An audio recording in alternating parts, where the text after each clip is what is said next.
Selamat sore buat saudara-saudara sekalian, jemaat GPD Brisbane yang saya sayangi, juga tentu saja kepada siapapun yang sedang mengikuti pelayanan ini. Tuhan Yesus memberkati kita semua. Saudara yang kekasih di dalam Tuhan, saya selalu mengucap syukur kepada Tuhan untuk segala sesuatu yang Allah berkenan percayakan dalam hidup kita, dalam pelayanan pekerjaan Tuhan, dan dalam pengalaman aktivitas kita setiap hari. Betapa pentingnya kehidupan ini ketika kita datang mendekatkan diri kita kepada Allah. Kita diajar, diharuskan ya untuk hidup dekat, melekat erat dengan Tuhan. Kita semua sangat familiar dengan arti dari sebuah penyembahan, kita semua familiar dengan arti sebuah pujian. Bagaimana kita membawa hidup kita kepada Allah untuk sampai benar-benar Tuhan mendapati kehidupan kita dan kita menikmati hadirnya dalam hidup kita. Saudara, saya rindu sore hari ini kita akan melihat satu unsur yang sangat penting di dalam penyembahan, saudara, yang mungkin selama ini kita kurang memperhatikan itu dengan baik, tapi sebenarnya ini satu hal yang cukup hidup untuk kita belajar pada sore hari ini. Mari saya rindu kita langsung dalam pembacaan kitab Mazmur pasal 56 ayat yang ke-8 atau ayat yang ke-9. Mazmur pasal yang ke-56 ayat yang ke-9 ya, atau ayat yang ke-8 bahasa Inggrisnya. Firman Allah berkata kepada kita sekalian demikian. Sengsaraku engkaulah yang menghitung.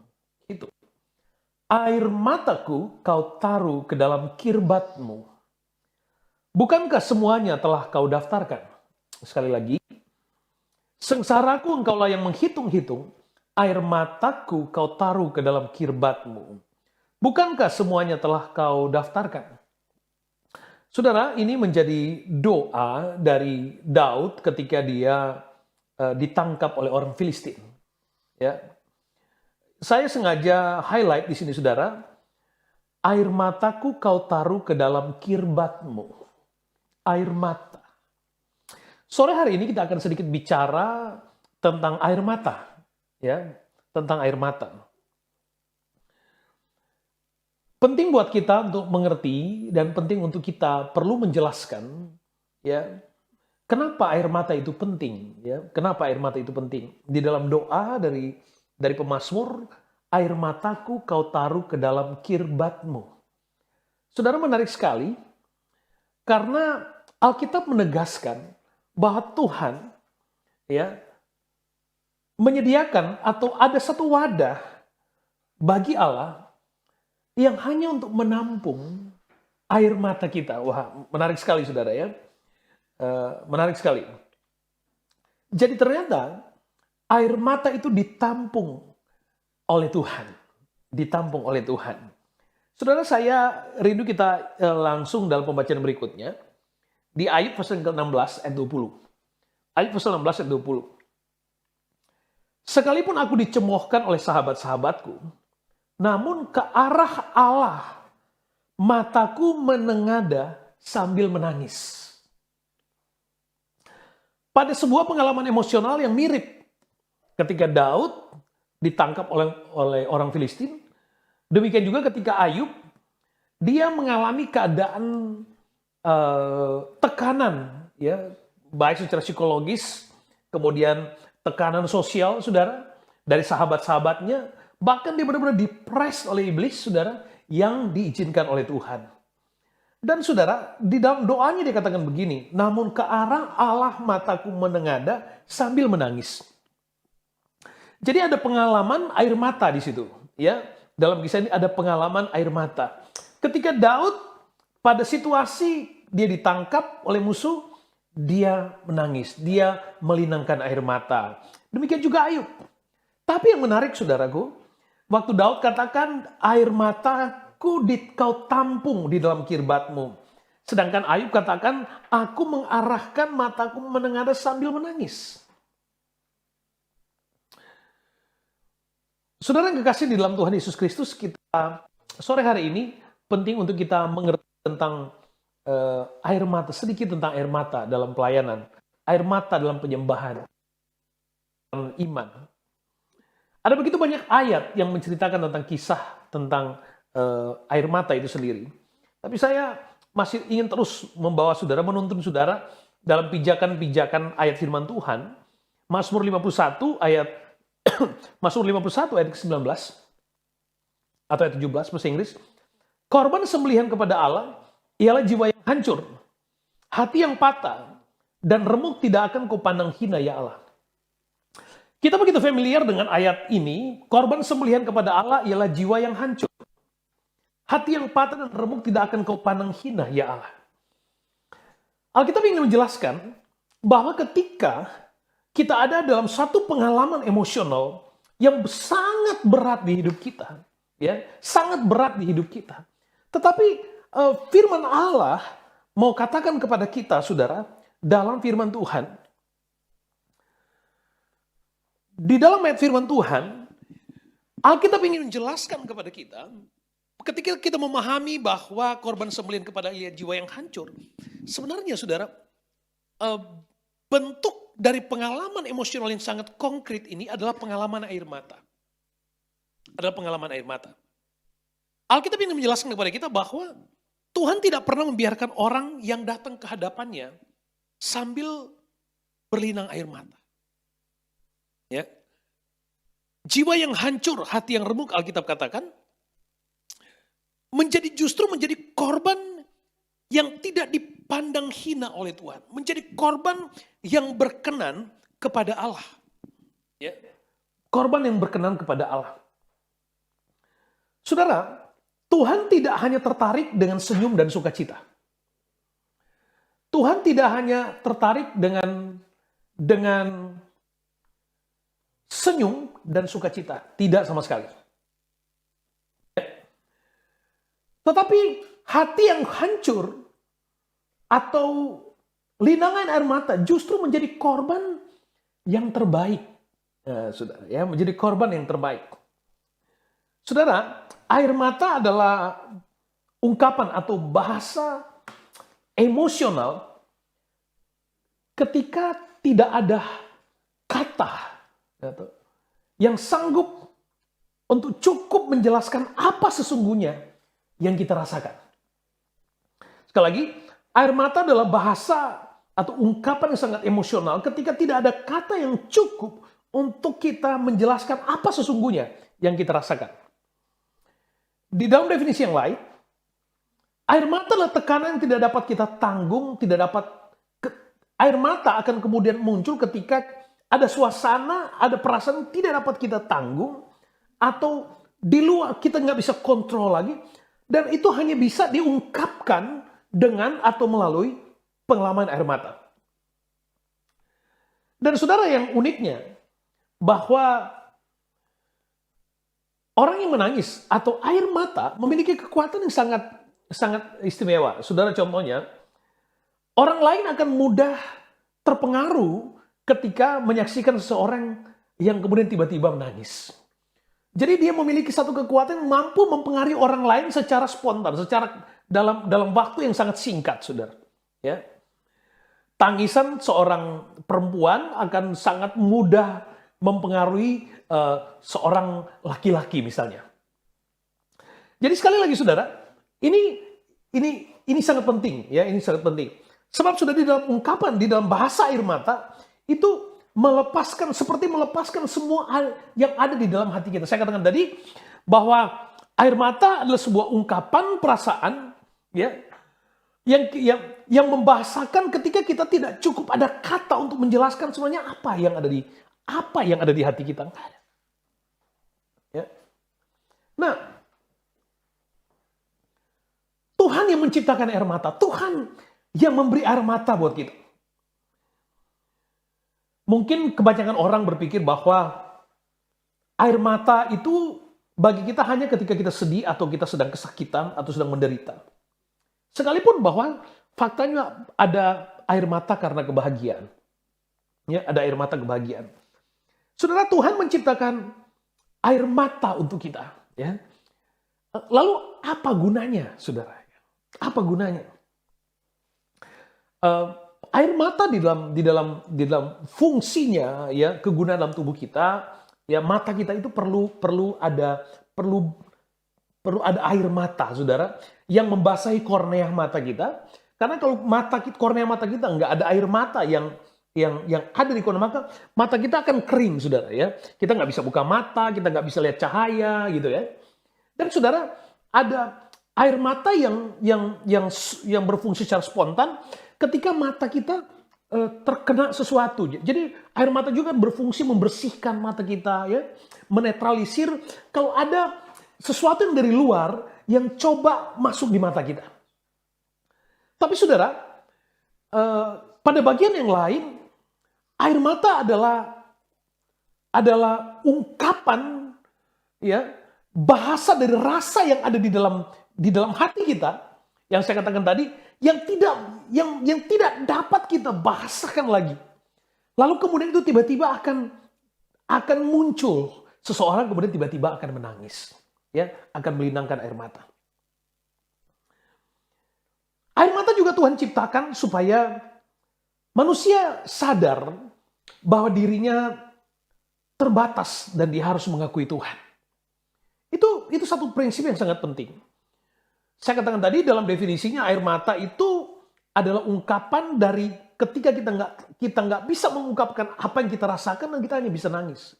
Nah, pada titik itu air mata diciptakan oleh Tuhan untuk kita sadar, iya, tidak semuanya yang ada di dalam diri kita bisa kita bahasakan, gitu, bisa kita ungkapkan. Nah, air mata menjadi sesuatu yang sangat powerful yang Allah letakkan, berikan di dalam tubuh kita dengan fungsinya, ya, untuk sekali lagi untuk kita mengerti bahwa sesungguhnya kita manusia yang terbatas. Juga air mata akan menjadi sebuah ungkapan kejujuran, ya, ungkapan kejujuran. Seseorang pada satu titik emosional tertentu, dia tidak bisa menahan apa yang ada di dalam diri. Sekuat-kuatnya dia menahan, menyimpan apa yang dia rasakan. Tapi pada satu titik tertentu, kemudian itu akan kemudian terekspresi dengan sendirinya dengan air mata. Jadi dia nggak bisa sembunyikan itu, tapi air mata akan menceritakan itu. Jadi air mata pada titik ini juga adalah ungkapan kejujuran. Nah, saudara, berangkat dari ayat awal tadi katakan bahwa Tuhan menampung air mata di dalam kirbatnya. Tuhan menampung air mata dalam kirbatnya. Air mata selalu, atau menangis, ya, mungkin lebih sederhananya begitu, selalu bicara tentang suasana hati. Kita kemudian mengenal memang ada air mata palsu. Air mata yang dalam bahasa kerennya air mata buaya, katanya begitu, ya. Tapi itu tidak pada peran, itu tidak pada fungsi, itu tidak pada tujuan yang sebenarnya. Karena memang ada orang yang mampu memanipulasi secara dramatis, memainkan emosinya, kemudian dia bisa melinangkan air mata. Ya. Tetapi pada fungsinya yang sebenarnya, saudara, sekali lagi, Allah menampung air mata kita karena pada air mata itu ada kejujuran. Pada air mata itu ada pengakuan bahwa saya terbatas. Saya nggak bisa apa-apa, saya cuma bisa nangis. Sekali lagi, ada air mata duka, ada air mata kesakitan mungkin. Tapi pesan penting buat kita hari ini adalah Tuhan melihat suasana hati kita melalui air mata. Mungkin di hadapan manusia, manifestasi rasa melalui air mata adalah sebuah ungkapan kelemahan. Sekali lagi, mungkin bagi manusia, manifestasi dengan air mata seperti sebuah ungkapan kelemahan. Tetapi, air mata di hadapan Allah adalah sebuah kekuatan. Sekali lagi, ungkapan air mata dalam manifestasinya di hadapan manusia seperti sebuah kelemahan. Tapi bagi Allah, air mata adalah sebuah kekuatan. Saya katakan tadi, air mata mampu meluluhkan hati orang lain. Air mata bahkan mampu, bahkan kalau saudara dalam lingkungan sosial kita banyak kali bahkan dalam tindakan kejahatan, ketika ada seorang yang sangat terdesak, kemudian dia mulai menangis, bahkan musuh sekalipun bisa ibah gitu. Orang yang berniat jahat sekalipun bisa ibah. Kenapa? Karena ada air mata. Saudaraku yang kasih dalam Tuhan, sekali lagi, itu tidak hanya secara kebetulan Allah menciptakan dan meletakkan air mata ya untuk menjaga kesehatan mata kita, tidak. Tapi yang lebih menarik lagi, dengan sengaja Allah menampung air mata. Allah menampung air mata. Allah menghitung air mata. Sampai ada lagu, dia mengerti bahasa tetesan air mata. Saudara, pada titik ini, hanya Allah, hanya Tuhan yang mampu mengerti arti dari air mata kita. Sekali lagi, hanya Tuhan yang menciptakan kita yang mampu mengerti bahasa air mata kita. Jadi saya ingin katakan kepada saudara, bahwa ketika semuanya kita ada pada titik kita nggak bisa berbuat apa-apa, lalu kita datang kepada Tuhan, maka air matamu itu cukup menceritakan isi hatimu. Maka air matamu bukan sebuah kelemahanmu di hadapan Tuhan. Tapi air matamu adalah kekuatanmu ketika Anda ada di dalam hadirat Tuhan. Air matamu adalah suasana hati dalam kejujuranmu di hadapan Tuhan. Anda gak bisa memanipulasi Tuhan. Tapi air matamu akan menceritakan dan Allah mampu. Tuhan mampu mengurai setiap tetes derai air matamu dengan sempurna. Tuhan mampu melihat makna dari derai air matamu dalam titik kebutuhan, keluhan, dan permohonanmu. Semua manusia memiliki air mata yang sama lagunya, sama tangisnya, beda kerasnya saja mungkin. Tapi punya pengalaman air mata yang sama. Tapi sekali lagi, Tuhan mampu melihat bahasa air mata dari setiap orang sekalipun berbeda orangnya. Tapi Tuhan mampu membaca ungkapan air mata itu. Makanya saudara, pada satu titik ketika Daud dia terdesak, ketika Ayub terdesak, gak ada cara lain yang mereka buat. Ayub katakan, aku menengadah ke hadapan Allah dan aku menangis. Ketika Anda datang kepada Tuhan, melinangkan air mata karena ada sesuatu di dalam diri kita yang tidak bisa kita ungkapkan dengan bahasa kita, tapi kemudian itu terungkap dengan air mata kita. It's okay. It's okay. Orang lain gak ngerti tangismu. Paling orang hanya berkata, udah ya diam saja. Tapi sekali lagi, di hadapan Tuhan air matamu menjadi sebuah kekuatan. Menjadi sebuah kekuatan. Seorang raja, Raja Hizkia, di 2 Raja-Raja pasal 20 ayat yang kelima, Tuhan memutuskan bahwa Raja Hizkia harus mati. Akan mati. Sudah waktunya. Tetapi kemudian Raja Hizkia ini berdoa kepada Tuhan. Lalu saudara, perhatikan baik. 2 Raja-Raja 20 ayat 5, baiklah dan katakanlah kepada Hizkia, raja umatku, beginilah firman Tuhan. Allah Daud, bapa leluhurmu, telah ku dengar doamu dan telah kulihat air matamu. Waduh. Telah kulihat air matamu.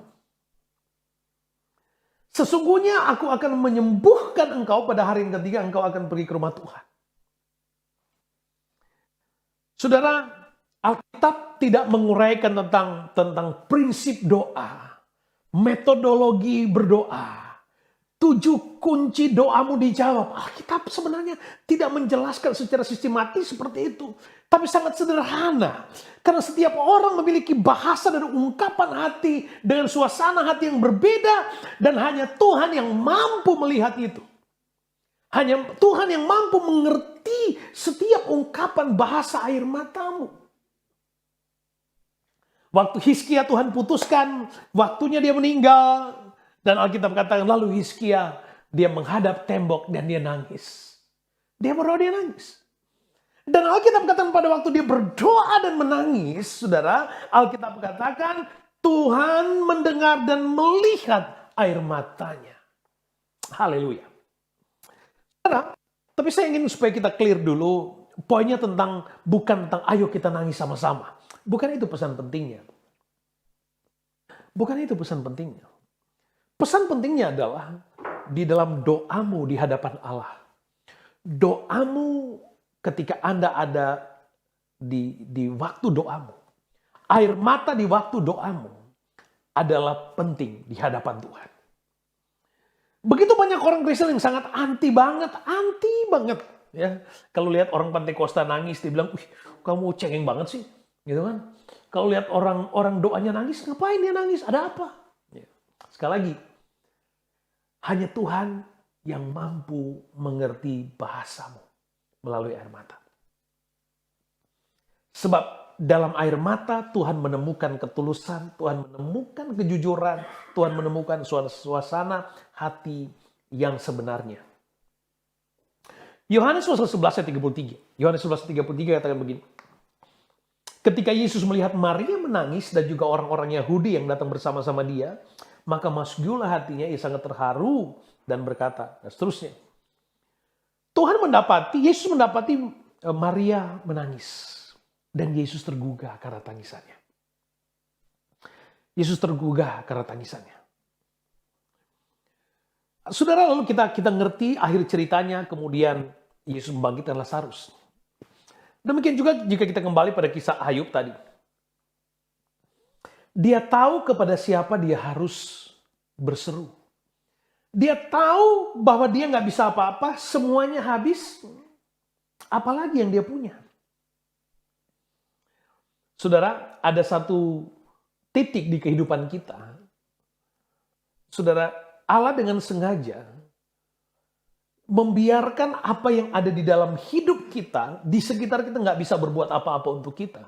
Hanya supaya Allah bisa menemukan air mata yang tulus. Ada saatnya Allah dengan sengaja sekali lagi membiarkan kita untuk sampai pada titik supaya kita bisa nangis. Karena sekali lagi di dalam derai air mata kita ada ungkapan kejujuran, ketulusan. Bahasa yang bisa dibaca oleh Tuhan. Yesus tertarik. Yesus tergugah dengan orang yang menangis. Ada lagu yang sangat terkenal. Yang menabur sambil mencucurkan air mata. Dia akan pulang dengan bersorak-sorai. Kita baca ayat itu di dalam Mazmur pasal 126. Mazmur 126 ayat 5 dan 6. Orang yang menabur dengan mencucurkan air mata akan menuai dengan bersorak-sorai. Orang yang berjalan maju dengan menangis sambil menabur benih pasti pulang dengan sorak-sorai sambil membawa berkas-berkasnya.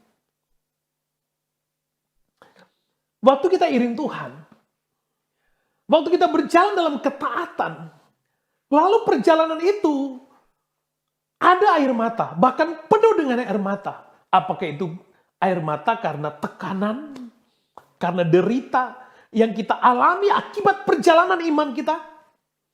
Alkitab katakan, orang yang mencucurkan air mata dalam kesetiaan, melakukan tanggung jawabnya, menabur dalam pekerjaan Tuhan, Alkitab katakan dia pasti akan menuai dan bersorak-sorai. Atau saya katakan Allah akan mengganti kita sudah semakin banyak tampungan air mata. Saudara, itu akan menjadi ukuran untuk kita mengalami kesukacitaan sebagai ganti duka cita. Orang yang menabur maju sambil lihat orang berjalan maju dengan menangis sambil menabur benih. Artinya orang yang tidak menyerah mengiring Tuhan. Sekalipun dia harus dengan perjalanan itu dia harus melinangkan air mata. Tapi dia tidak menyerah, dia berjalan maju. Tidak menyerah. menabur, menuai, setia dalam pekerjaan Tuhan, setia dalam perjalanan imannya. Sekali lagi, sekalipun rasa-rasanya perjalanan itu berat, ada suasana duka cita, tapi sekali lagi, Tuhan menampung air matamu. Tuhan menampung di kirbatnya, setiap tetes air mata kita ditampung oleh Tuhan. Ditampung oleh Tuhan. Ada banyak kali di pengalaman kehidupan pelayanan, ada banyak kali pengalaman di mezbah doa, ada air mata yang gak bisa kita tahan, saudara. Sekali lagi, itu doamu. Itu suasana hatimu. It's okay, saudara. It's okay. Allah berjanji dan Allah mau membawa kita pada pengalaman-pengalaman untuk kita bisa benar-benar menikmati saudara, bahwa perjalanan kita dalam kesetiaan, perjalanan kita dalam ketaatan, sekali lagi, dan dalam perjalanan iman kita kemudian ada air mata, di mana ketika kita mengarahkan hidup kita kepada Tuhan dan hanya bisa menceritakan dengan air mata, it's okay. It's okay. Ada permohonan yang hanya bisa diungkapkan dengan air mata. It's okay.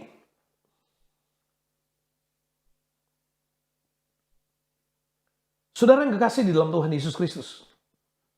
Saya ingat, saya tidak mencatat di sini, ada kisah tentang seorang pemuda di Nain. Anak tunggal dari seorang ibu janda. Anak muda ini meninggal dan Yesus tertarik karena melihat ibunya. Ibunya yang menangisi anak satu-satunya meninggal. Yesus tertarik, Yesus tergugah oleh karena tangisan ibunya. Dan Yesus membangkitkan anak muda itu. Saudara, ada situasi di kehidupan kita yang jawabannya adalah hanya dengan menengadah kepada Tuhan. Dan melepaskan semua keangkuhan kita, melepaskan segala apa yang kita pikirkan kekuatan menjadi kekuatan dan kebanggaan kita. Dan dengan secara sadar kita datang kepada Tuhan dengan tulus. Dan kita berdoa. Dan biarkan Tuhan menemukan di dalam diri kita. Bagaimana Tuhan menemukan di dalam diri kita. Air mata ketulusan. Saudara, ada sebuah pembacaan. Di Injil Lukas pasal yang ke-7. Injil Lukas pasal yang ke-7 ayat 44, saudara. Injil Lukas pasal yang ke-7 ayat 44.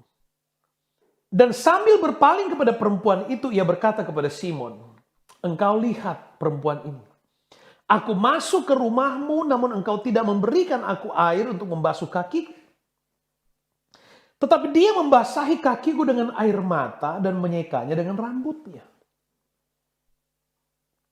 Saudara, wanita ini, dia tidak minta macam-macam sama Tuhan. Dia hanya datang di kaki Tuhan. Dia nangis di kaki Tuhan. Dia nangis, dia membasahi kaki Tuhan dengan air mata. Saudara, ini adalah penyembahan yang tertinggi dari sebuah karakter dari yang namanya manusia. Dia hanya bisa membasahi kaki Yesus dengan air mata.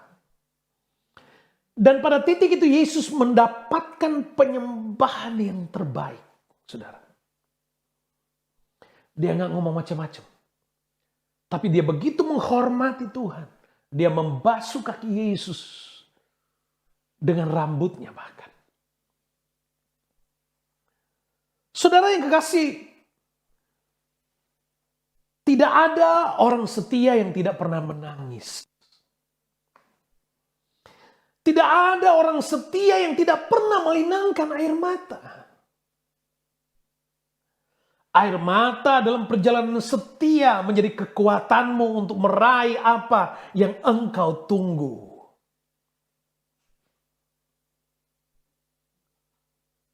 Alami, nikmati perjalanan itu di dalam Tuhan. Sekali lagi saudaraku yang kekasih dalam Tuhan. Tuhan menciptakan menciptakan kita manusia, memberi kita air mata, bukan hanya sekedar untuk menjaga kesehatan mata kita, tapi memberi kita air mata agar Tuhan mampu mendapati kesadaran kita bahwa kita sesungguhnya manusia yang terbatas. Dan ada titik di kehidupan kita, kita hanya bisa menceritakan melalui air mata, dan hanya Tuhan yang mampu mengerti itu. Hanya Tuhan yang mampu mengerti itu. Air matamu adalah kekuatanmu. Air matamu adalah penyembahanmu di hadapan Tuhan.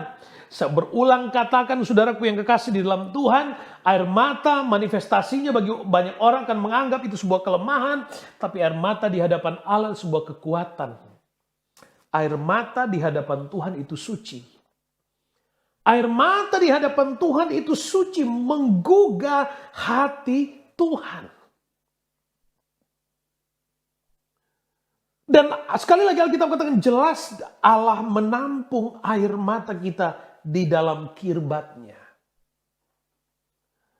Pada waktunya kemudian, kitab Wahyu pasal 21 ayat yang keempat berkata, Wahyu pasal 21 ayat 4 katakan, ada waktunya dan ia akan menghapus segala air mata dari mata mereka. Dan maut tidak akan ada lagi perkabungan atau ratap tangis atau duka cita, sebab segala sesuatu yang lama itu telah berlalu. Saudara, ada masa, ada waktunya buat kita. Alkitab katakan Tuhan akan menghapus air mata kita. Tuhan akan menghapus air mata. Tidak akan ada perkabungan, tidak ada ratap tangis lagi.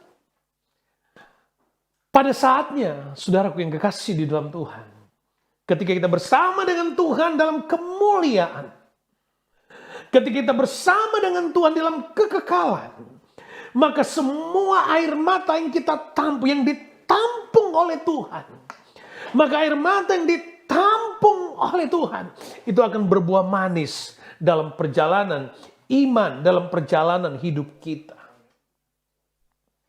Saudara yang kekasih di dalam Tuhan Yesus Kristus, air matamu bukan kelemahanmu. Air matamu adalah kejujuranmu, air matamu adalah ketulusanmu, air matamu suci di hadapan Tuhan, untuk Tuhan mendapatkan kejujuran di hidupmu. Jangan pernah malu ketika Anda di hadapan Allah, lalu Anda menemukan diri Anda sedang meneteskan air mata. Jangan pernah malu kalau kemudian Anda harus berlinang air mata di dalam doamu. Itu ungkapan, itu suasana hatimu yang tulus di hadapan Tuhan. Orang yang menabur sambil berlinang air mata, orang yang menabur sambil berlinang air, berjalan maju, menabur sambil menangis. Saudaraku yang kekasih di dalam Tuhan, air matamu tidak akan pernah sia-sia. Saya ingin berkata kepada saudara, jika Anda seorang ibu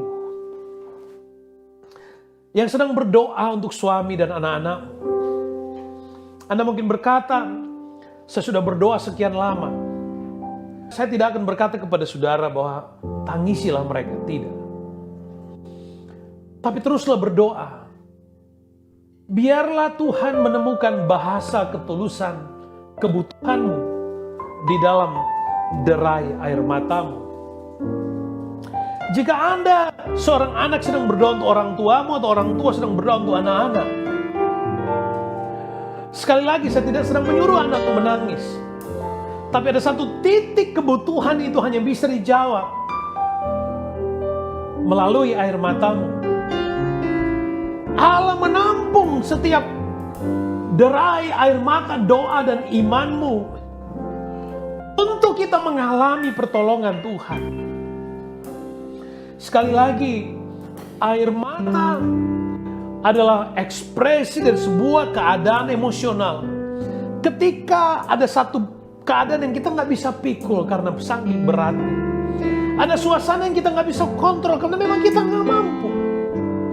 Betapa sakitnya keadaan itu. Air mata Air mata kita akan, dalam banyak keadaan air mata memberikan kita kelegaan.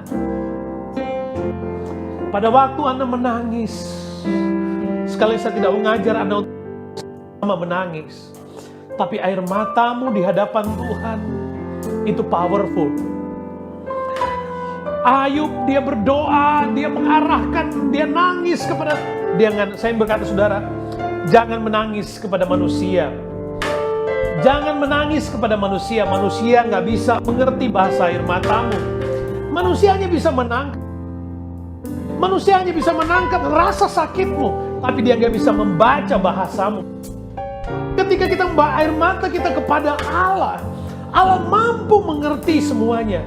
Sekali lagi, di dalamnya ada kejujuran, di dalamnya ada ketulusan, ada suasana hati yang sebenarnya, ada kesadaran bahwa tidak bisa buat apa-apa. Tuhan melihat air matamu, Tuhan memperhatikan air matamu. Air matamu di hadapan Tuhan bahkan mampu mengubah keadaan yang sudah Allah rancangkan sebelumnya. Ketika bencana itu rusak, dan Tuhan akan mampu membuatnya menjadi bencana yang baru. Karena ada air mata yang memohon Tuhan ampuni, Tuhan pulihkan. Air matamu sanggup mengubah keputusan itu dan menjadikanmu bencana yang baru. Menjadikanmu manusia yang baru. Pengalaman-pengalaman yang luar biasa.